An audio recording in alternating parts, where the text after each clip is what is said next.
Bonjour à tous, on se retrouve pour une nouvelle position, ici avec le trait pour les blancs.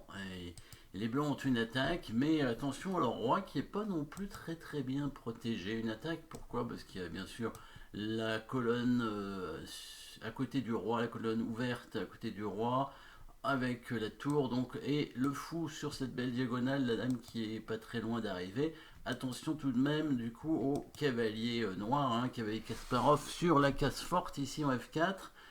Le cavalier blanc est attaqué aussi et le roi blanc est pas si bien protégé évidemment. Si le roi blanc avait été à la place de la tour A1, voilà, ce serait gagnant assez facilement. Les blancs qui doivent ici chercher des coups forcés pour arriver à gagner. Et on peut, oui, tout de suite voir le coup forcé de tour, hein, et bien sûr avec la tour en H8, qui est l'un des seuls échecs de la position. Bon, il y a le fou, mais ça ne fait pas grand chose le fou en H7 parce que ça va bloquer la tour, ça ne rien d'intéressant. Par contre, la tour, c'est une attraction avec la dame qui pourrait revenir à la place de la tour et ensuite, du coup, créer quelques menaces menaçantes en H7. Donc, tour H8, on va regarder en priorité roi prend H8, hein, même si il faudra regarder aussi le coup de roi en G7, bien sûr. On sait qu'aux échecs, on n'est pas obligé de prendre, bien sûr. Mais donc, c'est pas parce qu'on donne une tour en un coup que l'adversaire est obligé de la prendre. Parfois, c'est bien de ne pas prendre la tour. Mais regardons tout de même le coup roi prend tour. Donc, il y a la dame qui va arriver sur échec. Ensuite, le roi va revenir probablement où il était, ou en G7, qui ne change pas grand chose. La dame, de toute façon, arrive en H7 et le roi est obligé d'aller en F8. On va faire échec en H8, il va venir en E7. La dame va venir en F6 et le roi va arriver en F8. Donc on se retrouve avec la dame en F6 et le roi en F8. Et là, on va ramener bien sûr certainement la deuxième tour en H1 pour menacer mat en H8. Et c'est là où il faut envisager bien sûr le coup de cavalier en E2. Parce que ici, attention à pas donner un échec perpétuel. Par exemple, si le roi vient en F2, et ben, le pion prend le cavalier sur échec et ça va ouvrir la batterie tour et dame ici, ce qui risque d'être compliqué. Donc le roi doit aller en G2 plutôt pour éviter l'échec du pion. Le cavalier va revenir en F4 et le roi va aller en F1. Parce que s'il vient en G1, il y a de nouveaux cavaliers E2. Par contre, s'il vient en F1, le cavalier ne peut pas revenir. Par contre, quand le roi revient en F1, il y a un échec de dame ici en B5. Et oui. Et là, le roi serait obligé de repartir en G1. Le cavalier arrive en E2. Et cette fois, on vient en F2 parce qu'il n'y a plus la batterie dame-tour. Il prend le cavalier avec le pion. Et cette fois, le roi vient en E1. La dame a disparu. Donc il n'y a plus d'échec avec la dame. Il peut faire un échec de consolation avec sa tour. On prend avec le fou. Et ensuite, il est mat. Regardons la variante parce que c'est quand même assez loin, hein. Il y a quand même 12 coups. Tour H8, échec. Donc roi prend H8, c'est le coup de la partie. Dame H1, échec. Le roi bouge. On fait échec ici. H8, F6. Donc tout ça, c'est forcé, hein, bien sûr. Là, il n'y a pas de problème. Bon, à part le premier coup, bien sûr, les noirs n'étaient pas obligés de prendre la tour. Là, on arrive à ça. C'est une position forcée. La menace de mat est pratiquement imparable. Donc les noirs sont obligés de faire échec. Cavalier G6, il faut prendre G6, donc bon bah c'est imparable en fait, hein, menace de mat, donc échec, pas le choix. Donc là on vient pas en F2, sinon il y a le pion prend cavalier avec l'ouverture bien sûr de la colonne D, et donc là il va y avoir un échec perpétuel.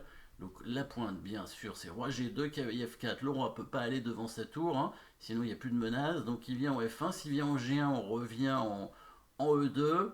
Là, c'est le coup pour obliger la dame à venir faire échec, hein. Bon, si c'est le fou qui fait échec, il est pris par le cavalier, donc c'est pas intéressant. Là, si le pion avance, le fou va prendre, et c'est pas évident. Donc ça ouvre en plus la dame un petit peu. Donc là, on va revenir en G1. Et sur l'échec, cette fois, on vient en F2. Parce que quand il prend le cavalier, cette fois on vient en E1 et la dame n'est plus en D7, donc elle ne peut plus descendre faire échec. Là, si les noirs veulent encore faire échec, ils sont obligés de donner leur tour. On peut prendre avec le fou tranquillement et c'est mat.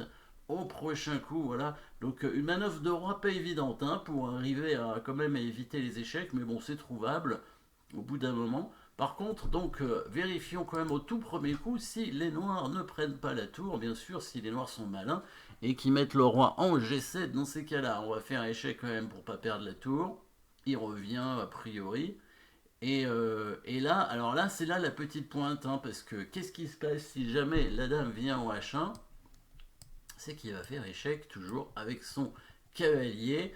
Et cette fois, on n'arrive pas à s'en sortir, hein. Le cavalier arrive en F4, bizarrement, et on n'arrive pas à s'en sortir parce que là, cette fois, si on vient en F1 comme tout à l'heure, il va faire échec avec sa dame.